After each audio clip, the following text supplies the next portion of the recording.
Good morning, Team Genesis Associates. Thanks for sitting in with us this morning. Today, Klaus and I will be sharing information and insights that have dramatically impacted our personal lives and our success in business. Many of you have noticed that people who create difficulties in their business lives often have similar difficulties in their personal lives. That's certainly been the case with me. That's because there are certain skills that are critical for success in both your work life and your personal life. If you haven't developed these skills, you'll likely suffer consequences in both areas. Rarely do you see someone who is super organized at work with a clean email inbox, neat desk, and properly categorized files who's also a messy slob living in a cluttered, out-of-control home. I like to say you bring yourself with you wherever you go. So if you lack organizational skills at work, those same issues will likely affect you in your personal life. I confess that I've struggled my whole life to do things right from start to finish and do them in a practical order. I'm naturally an ADD type person who starts something, then moves on to something else, and leaves a whole lot of things unfinished, causing me stress and anxiety. The love of my life, my husband Chip, was always baffled at why I made things so hard for myself like that, and recognized around 6 weeks into our dating relationship that I needed to get control of my life. And he assured me that the way to do that and achieve inner peace was to read and understand the book, The 10 Natural Laws of Successful Time and Life Management. You've heard me talk about it before. I resisted at first, but I was always amazed at how Chip seemed to always be at peace despite his enormous responsibilities at a Fortune 500 company. Begrudgingly, I purchased the audiobook and began listening to the author, Hiram W. Smith, founder of the Franklin Smith Company, speak directly to me. He painted a picture of what's possible when you live life by design and according to your governing rules, rather than reacting and responding to whatever comes at you each day. One way brings you inner peace, fulfillment, and measurable productivity leading to achieved goals. The other pulls you into chaos and a sense of being out of control with disorganization all around you that sets you up for failure. I used to think that there just wasn't enough time in the day to do all that was important to me, but that wasn't true. I wasn't accomplishing what was most important to me because I hadn't identified what was most important to me, and I hadn't taken control to focus on doing those things that were most important to me. The insights and wisdom in this book provide the source material for the training I'll be providing this morning. Specifically, I'll be sharing the importance of identifying what's most important to you. The author calls identifying your own governing values or priorities as a first step to living your life according to those values and accomplishing what matters most. Everyone has their own set of values or priorities, but not everyone knows what they are because it requires some deep introspection. How many of you are willing to stop your crazy, overcommitted worlds to sit with yourself for hours on end and figure out what truly matters to you? If you don't live your life centered around those values, you can safely predict you'll continue to experience anxiousness, dissatisfaction, poor self-esteem, and fall short of your goals. But what if you could change your mind and change the direction of your life forever? Well, that's what happened to me after listening to Hiram Smith's book, where he explained how he helped his clients quickly identify their unique governing values. He asked his clients to reflect on 2 questions. First, what are your highest priorities in your life? And next, of those priorities, which do you value the most? Wow. The gap between your ideals and your present reality, ladies and gentlemen, is the conflict and the problem. As our performance improves and you begin to close that gap, you start living a life that reflects your governing values, and you can start to experience personal fulfillment and inner peace. Abraham Maslow refers to this unity as self-actualization, a bringing together of what you do and what you really value. Having values and identifying them are 2 different matters. Examining your life and facing up to your actual values may be one of the most difficult but rewarding things you'll ever do. I'm going to share with you an illustration of this concept of governing values using a scenario developed by author James W. Newman from his book, Release Your Brakes. This will help you reach inside and discover what these values are. Imagine I come to your house and I set up an I-beam, which is a 120-foot long steel beam used in construction, and it looks like a cross-section of the capital letter I. When you turn it on its side, it looks like an H-beam. I deliver the I-beam to your house and lay it out on the street. And I call you outside and offer you $100 to walk from one end of the beam to the other in 2 minutes. Would you do it?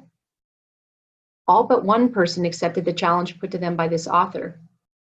Next, let's say I drive that same I-beam on a long flatbed truck to New York City and bolt it between what once was the Twin Towers, 1,360 feet above the ground, with 10 inches extra on each side. It's raining with a thick mist and winds are blowing at 40 miles an hour. And again, I challenge you, if you'll walk, not crawl, across that I-beam, I'll give you $100.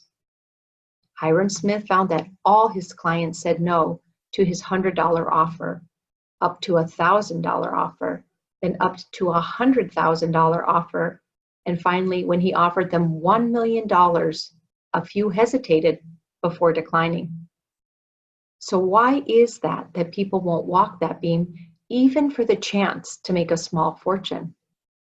It's because people value their own life more than they value money. But let me shift the circumstances around for you. What if a deranged person had your daughter or granddaughter by the hair and was dangling her out the window on the other side of the beam, stretched between two high rises? Then would you cross that I-beam to save her from a deadly fall? I know most or all of you would agree with me that you certainly would. When the scenario becomes very personal, the concept of personal values becomes very clear, and you realize there are very few things that would make you cross that I-beam. We understand for the first time just how much we value our own life, but there are a few things that matter more. A 2-year-old child or grandchild is one of them. Love of our children is the most powerful value for many people. That's because our children's lives are one of the only things we value more than our own life. When you begin identifying what really matters to you, something happens inside. You start living at daily activities in an entirely different light. You begin to ask yourself uncomfortable questions like, what am I doing today? What really matters to me in life? And your behaviors begin to change. So what would you cross that I-beam for? For me, it most certainly would be to save my children, grandchildren, husband, extended family members, and some of my closest friends too. Everyone has governing values, but they are unique to the individual. They come from the way we were raised as children, experiences we've had, talents we've developed, our interests and our unique personality traits, and you can use them to plan your daily activities, accomplish what matters most, and experience inner peace. I want to come full circle with this life-changing concept and share with you a few of my governing values that keep me focused on what matters most to me. First, my strong desire to give my adult children a great life to make up for some of the mistakes I made in the past that had a negative impact on them. And second is my determination to set myself up with a rich retirement picture and not to be a burden to anyone. It's important to me to continue to live life on my terms in my senior years, decades after a lot of hard work has been put forth. Those are two of the most important reasons I focus so much time and energy on building my CTFO business to support those governing values and accomplish those things that are so near and dear to me.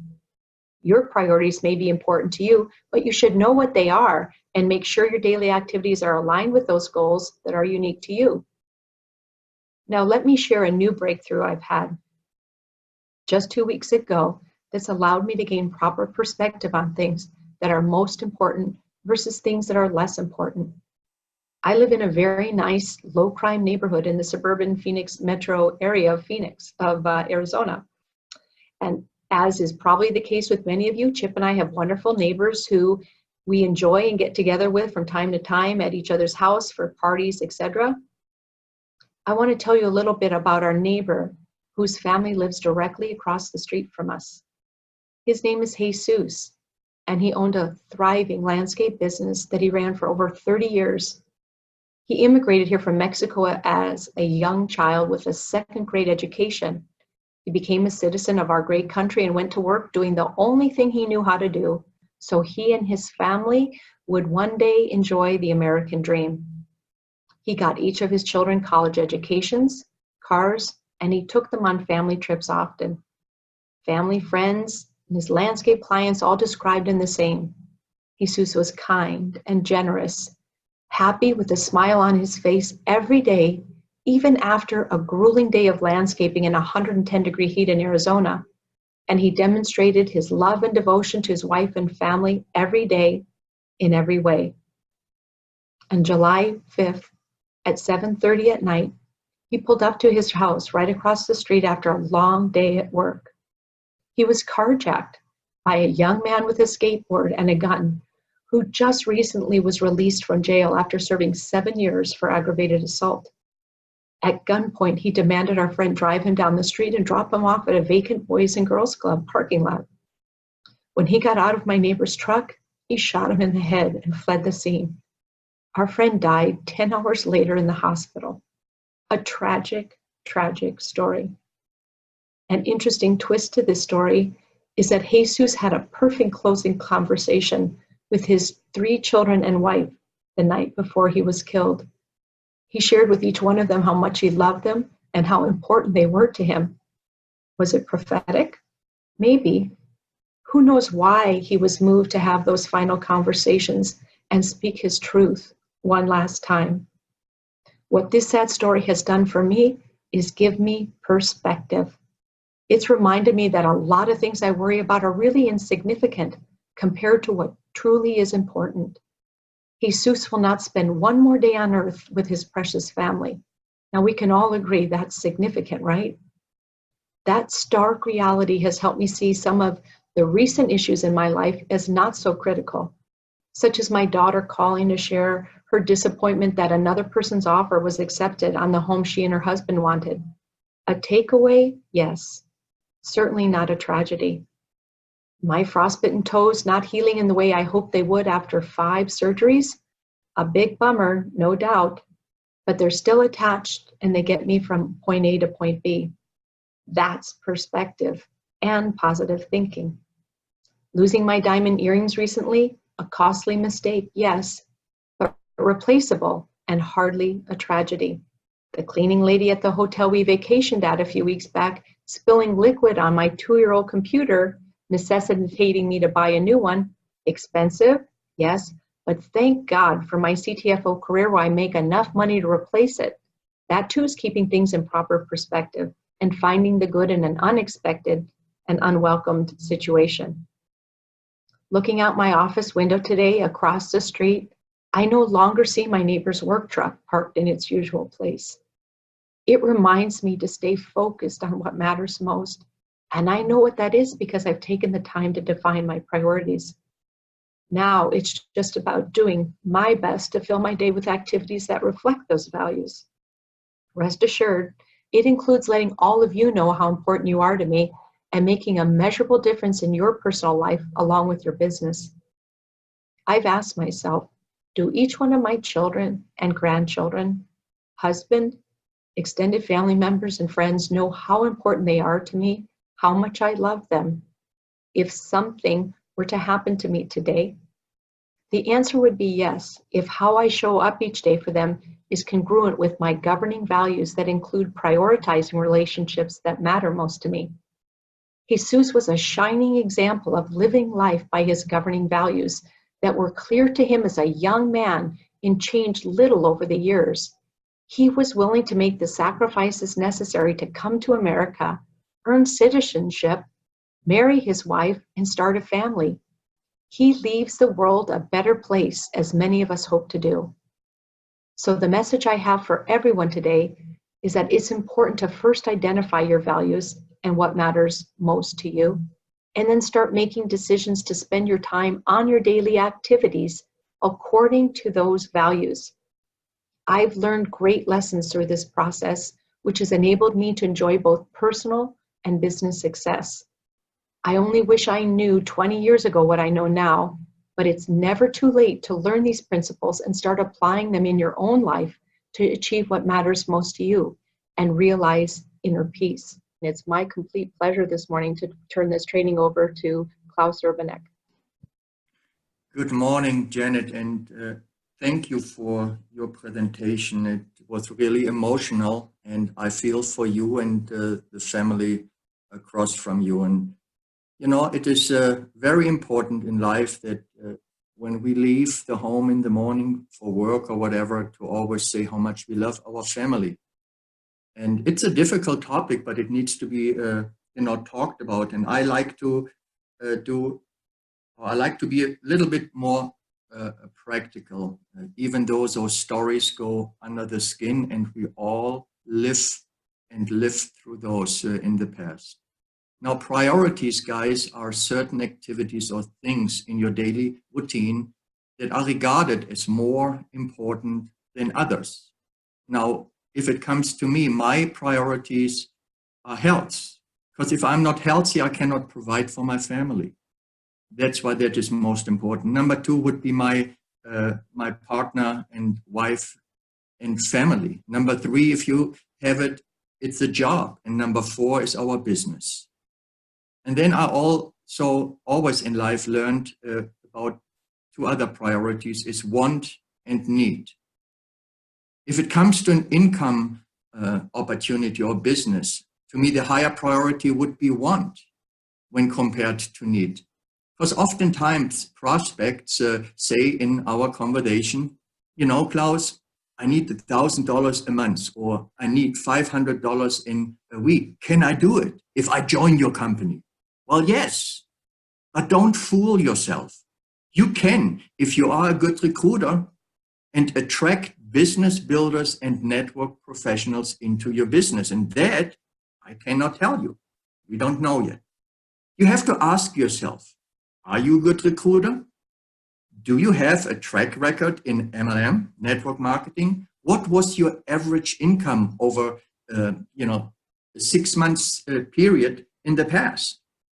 Guys, I don't believe if someone is a good recruiter and team builder, he or she needs $1,000 by the end of this month.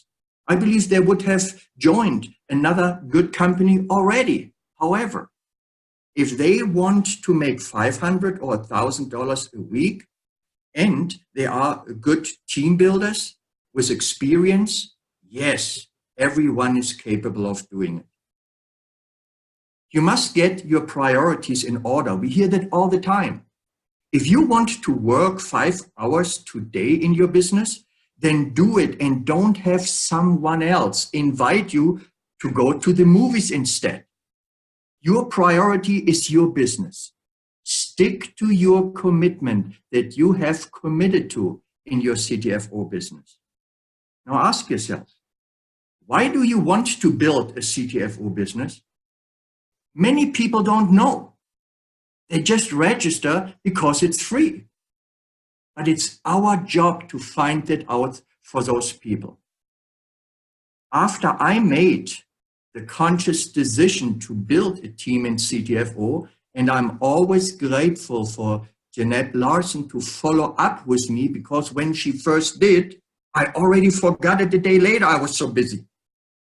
But once the time came, I made a physical list of my top 25 or 30 business builders, I don't remember, that I knew and I wanted to work with them.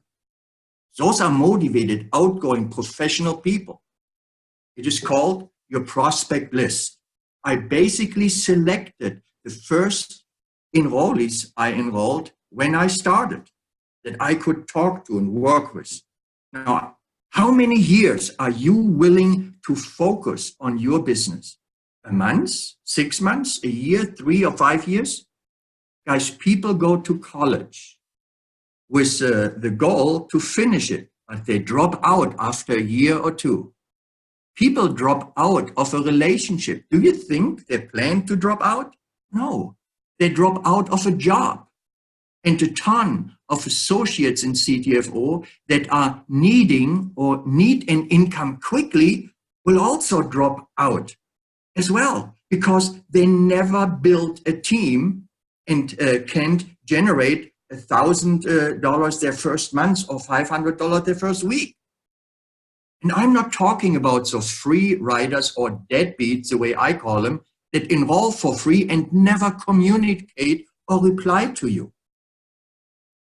Also, how many hours do you want to work in your business weekly? I don't care if it's 5 hours, 50 hours, but what I do not see as a professional or successful is when people work 10 hours today and then you never hear from them for another week or two or maybe longer. What are some of your goals, guys? Most people never set goals. Why? It's because they cannot make themselves accountable. Now, here are 3 short goals I want everyone in CTFO or any business for that matter apply and start out with. Goal number 1, place your own qualifying order and enroll 4 motivated people with a qualifying order, preferably in the first 4 weeks. That is 1 per week. Everyone can see themselves to do that. If you enroll more prospects and do that faster, good for you. Here's goal number 2. Make sure you finish your goal number 1 before you move forward, guys. The most important goal number 1, okay? Goal number 2, finish it. And goal number 3, teach and help 1 motivated associate at a time that you enrolled, and teach him what it takes and what you did to get to executive manager. By the way, helping, guys, doesn't mean doing it for someone. If you can follow this over the next 12 months, you will become an executive vice president, guaranteed. Now, just write these 3 goals down and place them where you can see and read them every day. If you are a good recruiter, you always can make changes to your goals. But keep in mind, not everyone you enroll is a good or great recruiter. So keep it basic and understandable. If you have a challenge to stay focused and on track with your daily activities in life, is there more than just our CTFO business? I understand that. Jeanette understands that. But I want people to grab a weekly calendar and block out the time when you want to work your business. I like to use colors. Blue, for example, is for fun time or me time with your spouse. Yellow is for the family time. Red is for job. Most people don't like it. And green is for your CTFO business. Remember, if your why for doing CTFO, if you don't know it, find what your why is. And if that why is not strong enough, you can take that to the bank. Then doubt will kick you out. Also find a mentor. You can lock arms with someone that can help you up when you are down. I don't mean the one that need help themselves. Someone inspiring and empowering should that be. This mentor doesn't always need to be your sponsor. And don't let your CTFO business, guys, become the runner-up in life. As something else always comes up and pushes it to the second place. I want to close this part with a quote. Desires dictate our priorities. Priorities shape our choices, and choices determine our actions. It's by Darlene H. Oaks. Let me quickly talk about perspectives. Perspectives is a way that one looks at something. Guys, most people in our society wake up every Monday morning. They eat breakfast, drive to work through heavy traffic they don't like, work hard building someone else's business or dreams they dread, and count the days until Friday. Where do you think TGIF comes from? Or hump day? Well, from then it goes, just closer to the weekend. Then what they do Friday nights, when they're old as me, I guess, they watch TV until they fall to sleep, or they go out and party and celebrate. And they do that for just about 40 years until they retire. Guys, my question is very simple. What are they celebrating? I want everyone listening to our training today and spend 15 to 30 minutes over the weekend and think about what kind of opportunity we have in CTFO.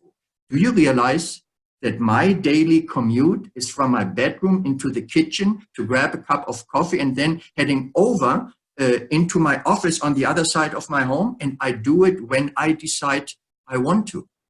It wasn't always like that. It was I was part of the rat race myself.